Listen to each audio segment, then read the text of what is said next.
You've probably heard the name Worcester Bosch before, especially when it comes to heating. They're one of the biggest boiler brands in the UK, but as you may have seen recently, they've also moved into air conditioning. This is the Worcester Bosch Climate 3200i, and in this video, I'm going to walk you through everything you should know before buying one without any marketing fluff. I'm talking about what the cooling performance is actually like, how well it heats, how noisy it is, what it's like to live with, and what all the buttons and settings actually do. Because any manufacturer can say things like quiet operation, efficient heating, or powerful airflow. But what actually matters is what those things mean in the real world. So when Worcester Bosch claims low operating noise, we'll actually test the noise levels and see what it sounds like on different fan speeds. When they talk about efficiency, we'll look at what realistically means for running costs and day-to-day usage. And when they talk about heating and cooling performance, I want to explain what that actually feels like to live with in a real environment. Because once you move into fully installed air conditioning systems, you're talking about spending proper money. So you want to know exactly what you're getting and whether it generally improves comfort in the way they claim it does. At its core, the Worcester Bosch Climate 3200i is a wall-mounted split air conditioning system. You've got an indoor unit mounted high up on the wall inside the room, and then outside you've got the condenser unit, with both connected together through refrigerant pipework and electrical cabling. Now, most people hear air conditioning and just immediately think cooling. And to be fair, that is still the main reason most people buy systems like this in the UK. We actually tested the cooling performance of the Climate 3200i properly in a previous video. I'm genuinely freezing. This did a really good job, so be sure to check out the video up here to see how it performed. However, modern systems like this are designed to do far more than just cooling. The Climate 3200i also works as a heat pump, meaning it can heat rooms during winter as well. In some homes, these systems end up being used just as much for heating as they are for cooling. On top of that, you've also got dehumidifying modes, air filtration, adjustable fan speeds, sleep settings, timers, and smart controls depending on the setup. So really, this becomes more of a complete climate control system rather than something that blows cold air into a room. I think the best place to start is probably with the thing you notice first when living with one of these, and that's the actual indoor unit. Because before we even get into performance, installation, or running costs, this thing is physically going to sit on your wall every single day. So design, size, airflow direction, and noise all matter more than people realise. And honestly, compared to older air conditioning systems that looked quite bulky and commercial, the Climate 3200i is fairly clean and modern looking. It's got a pretty minimal design, the front display stays hidden unless the unit is operating, and overall it blends into a room much better than a lot of cheaper systems on the market. Aesthetics are only part of it, because the positioning of this unit actually plays a huge role in how well the system performs. These units are mounted high up for a reason. Cold air naturally falls, warm air rises. So positioning the unit higher up helps circulate air around the room far more effectively. That airflow management is a massive part of why proper split systems feel so much better than portable air conditioning or fans. You're not just getting cold air blasted in one direction. This system is constantly monitoring room temperature, adjusting fan speed, and distributing airflow to keep the room stable and comfortable, rather than just aggressively cold. And that's also where things like swing settings, fan speeds, and airflow direction become more important than people initially think, which we'll get into properly when we break down the controls and settings later in this video. One of the first real claims worth testing is noise. At the end of the day, you don't want constant noise through your house.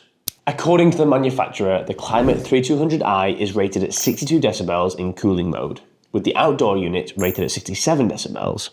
And it's the same stated figures for heating as well. 62 decibels on paper doesn't instantly mean too much to most people. But for context, that's roughly similar to normal conversation, background office noise, or having a dishwasher running nearby. So it's not silent, but it's also nowhere near the kind of loud, rattly noise you'd expect from a portable air conditioner.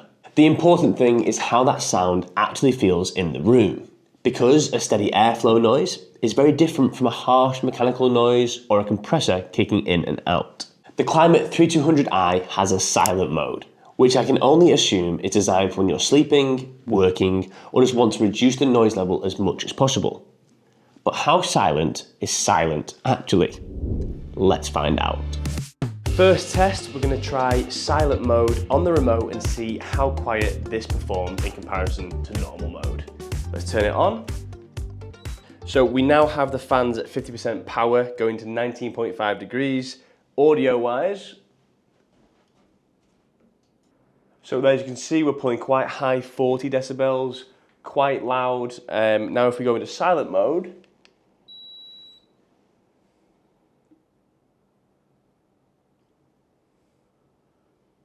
straight away there, quite a big drop from 49 to 41.40, and I'm probably ruining it by talking also. Silent mode generally does make a noticeable difference, especially in bedrooms or quieter environments, and it's probably the mode most people end up using overnight.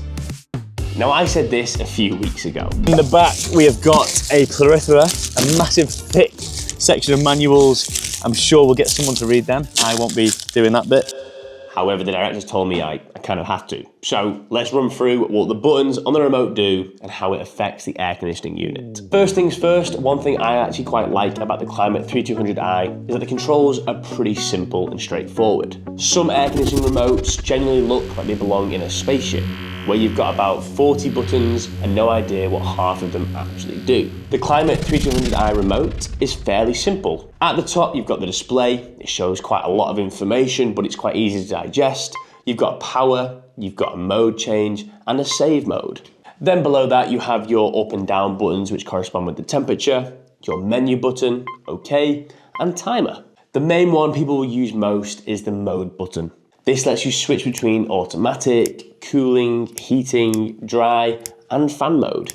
Cooling mode is the obvious one. That's where you set the temperature you want, and the unit cools the room down to match it. Dry mode is one that I think is more useful than people realise, especially here in the UK. This is designed to reduce humidity rather than aggressively cool the room. The manual says that you can set the desired relative humidity between 35 and 85% in 5% increments, but it also points out that dry mode is specifically for dehumidification. This is the mode that you'd use when the room feels damp, muggy, or sticky rather than just hot. Then you've got automatic mode, where the unit switches between heating and cooling to maintain your chosen temperature. That's useful if you just want to set a comfortable temperature and let the system handle the rest. One fancy feature I found in the manual is actually swing control, because this changes the airflow direction automatically. You can have the airflow moving vertically, horizontally, or both. And that matters more than people think, because airflow direction massively changes how comfortable the room feels. If cold air is blowing directly onto you constantly, and trust me, I know this, it can actually become uncomfortable quite quickly, especially overnight. Worcester Bosch actually includes something called Wind Avoid Me mode, which is basically designed to stop direct airflow blowing onto people in the room. So instead of blasting cold air straight at you, it redirects airflow more indirectly around the space. Then you've also got sleep mode, which gradually adjusts operation overnight to reduce noise and save energy, while maintaining comfort. According to the manual, after 1 hour, the set temperature changes slightly, then adjusts again after 2 hours before stabilizing. So the system is basically trying to stop the room becoming too cold while you're asleep. Another quite cool function is the follow me function, which is actually quite clever. Instead of measuring temperature at the indoor unit itself, the remote control becomes the temperature sensor. So if the remote is beside you on a desk or bedside table, the system adjusts operation based on the temperature where you actually are in the room, rather than just the temperature near the ceiling where the indoor unit is mounted. You've also got an iClean function, which is basically a self-cleaning mode for the indoor heat exchanger. The manual says this helps remove dust, mold, grease, and moisture buildup internally by heating and drying the exchanger automatically. This takes around 20 to 45 minutes to complete, and realistically, this is more of a maintenance feature than something you'd use daily. And then there's power control mode, which honestly I think is one of the more underrated features. This lets you deliberately limit the system's power consumption to either 75% or 50%. So if you're trying to reduce electricity usage, maybe overnight or during lighter cooling conditions, you can intentionally cap performance to improve efficiency. There is also an 8-degree frost protection mode, which is basically designed to stop rooms getting excessively cold during winter. So if this was installed in something like an office or holiday property, the system can maintain a minimum background temperature automatically. The timer functions are also more useful than they sound on paper, because realistically, most people don't want air conditioning running permanently. What people actually want is walking into a room that already feels comfortable. So being able to set startup and shutdown times becomes surprisingly useful day to day. Next, there's Wi-Fi control, which depending on the setup and gateway installation, lets you control the system remotely from your phone. Again, that sounds like a gimmick until you actually use it. Being able to cool a bedroom before you get home during summer is genuinely one of those features people end up using constantly. There's also smart home connectivity, which is something most people expect now on systems like this. With the optional Wi-Fi module installed, you can connect to the HomeCom Easy app, along with Alexa, Google Home, and Apple Home support. Realistically, that means you can control the system from your phone, set schedules, turn it on before you get back, and use voice commands through smart speakers. One thing worth mentioning is that it runs on a 2.4 GHz Wi-Fi connection, rather than 5. This is pretty standard for smart home devices, but it's something to keep in mind. A lot of homes already have loads of devices using that bandwidth, things like smart bulbs, cameras, plugs, and thermostats. So depending on your router setup and signal strength, you can sometimes run into connection issues if that network's already heavily crowded. Now, obviously, cooling is the headline feature with systems like this, especially in the UK. But honestly, I think the heating side is what surprises most people once they actually start living with one. Because this isn't just air conditioning, it's an air source heat pump as well. So instead of generating heat like a traditional electric heater, it's actually transferring heat energy from outside air into the room, which is why systems like this can be surprisingly efficient to run. Of course, with radiators, you're waiting for the whole heating system to circulate around the house before the room starts properly warming up. Whereas with this, you feel warm airflow almost immediately. So if you've got a cold bedroom or loft conversion, or even an extension that never quite heats properly, this actually makes a lot of sense. And realistically, I think this is why a lot of people end up using systems like this far more throughout winter than they originally expected. Now, Worcester Bosch also makes quite a few efficiency claims with the Climate 3200i. And honestly, this is one of the areas where modern systems like this are genuinely impressive. Depending on the model size, the unit is rated up to A++ for cooling and A+ for heating, with SEER ratings up to 7.4 and SCOP ratings between around 4 and 5.5. This is of course all depending on operating conditions. Now, those numbers do sound very technical, but they're basically measuring how efficiently the system converts electricity into heating or cooling over time. A normal electric heater simply turns electricity directly into heat, but a heat pump system like the Climate 3200i transfers heat energy instead, which is why systems like this can often produce several times more heating energy than the electricity they consume. That's also why the running costs are usually lower than people expect. Because once the room reaches temperature, the inverter system automatically backs itself down rather than constantly running flat out. So instead of aggressively heating or cooling all the time, it's more about maintaining a stable, comfortable temperature efficiently. One thing I did notice from the manual is that certain functions actually become unavailable when the system is used in a multi-split setup. So features like silent mode, eye clean, and some power control functions can be disabled depending on the configuration. If you'd like to see how a multi-split installation happens, we actually made a recent video in Newcastle, up here, all about it. We actually installed 4 of these Worcester Bosch Climate 3200i's onto one external unit. The slight lack in features is probably not something most people would realise until after installation, so it's definitely worth being aware of if you're planning on getting multiple indoor units. Now obviously, actual running costs are going to depend on a whole host of factors. Room size, insulation quality, desired temperature, outdoor conditions, fan speed, how long you're running it for, and even how much direct sunlight the room gets will all affect energy usage. But realistically, for a normal bedroom or office use, you're usually looking at somewhere around 15 to 40 pence per hour, depending on operating conditions, with maintenance usage often costing significantly less once the room has already reached the target temperature. Over the course of a year, the actual impact on your electricity bill is going to vary massively depending on how often you use it. For lighter, seasonal use, it may only add a couple of £100 annually, whereas heavier, year-round usage for both heating and cooling will obviously cost more. But at the same time, if you start relying less on gas heating because the system is heating rooms for you as well, some of these costs can partially balance themselves out.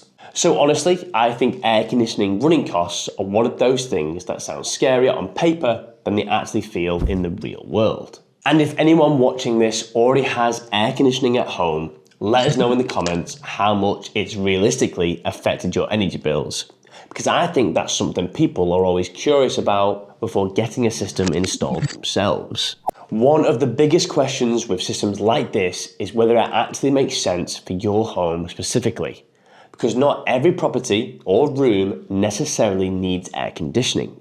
Bedrooms are probably the most obvious one, especially during summer, and honestly I think sleep quality is one of the biggest reasons people end up justifying the cost of systems like this. Trying to sleep in a hot, humid room is horrible, especially during UK heat waves where houses are designed to retain heat rather than lose it. Home offices are another really good use case, especially now so many people work remotely. Sitting in a stuffy room all day absolutely affects concentration and comfort more than people realise. Then you've also got spaces like loft conversions, conservatories, and open plan living spaces, which are often the hardest rooms in the house to keep comfortable temperature-wise. And honestly, these are exactly the kind of spaces where split systems like this work best, because they give you targeted heating and cooling exactly where you need it, rather than relying on the whole house heating system.